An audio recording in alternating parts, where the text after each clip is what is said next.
Welcome to Kelly Dry's Ad Law Access podcast, and this is Simone Roach. Recently, a coalition of 22 state AGs filed an amicus brief in support of a Federal Trade Commission cease-and-desist order that prohibits tax software giant Intuit, the creator of TurboTax, from certain advertising practices relating to its free tax preparation software. Intuit asserts that the FTC's decision is not supported by substantial evidence because its conduct was not deceptive. Further, Intuit argues that the FTC made legal errors in applying deceptive business practices standards. For example, Intuit asserts that the FTC improperly applied an unprecedented heightened deception standard to advertisements containing a free message.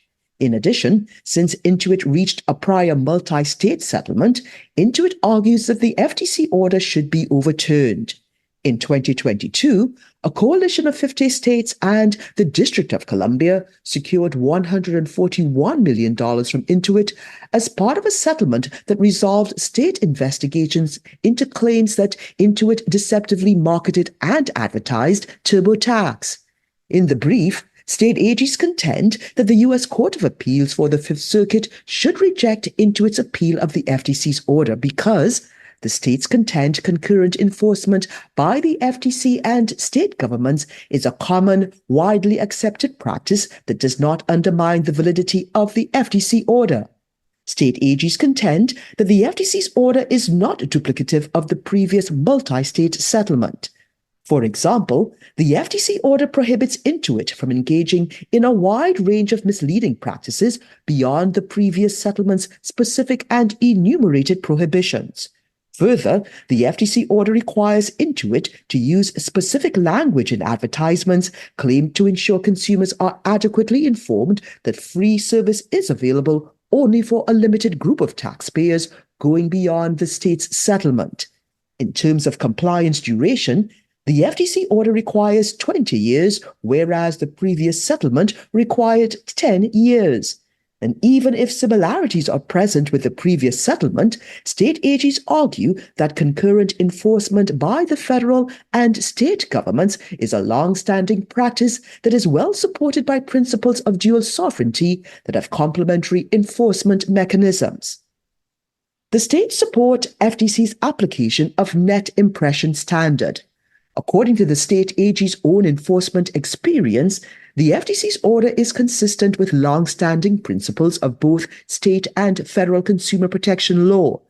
As explained by the FTC, assessing what claim is conveyed by an advertisement requires discerning the overall net impression of the advertisement for the reasonable consumer viewer. The states explain that federal and some state consumer protection laws specifically require, as part of a context-driven analysis for deception claims, that advertisements claiming a product is free clearly identify any conditions or disclaimers associated with that offer to ensure consumers properly understand the terms. The states argue the alleged conduct was deceptive and harmful. According to the brief, the states claim Intuit's advertisements consistently conveyed to consumers that they could file a tax return for free using a TurboTax product, even though that message was false for most taxpayers.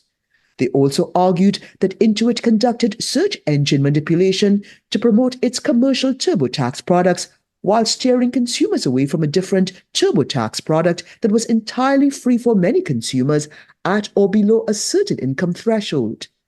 As a result, state AGs argue that millions of consumers were harmed through lost time or money or both.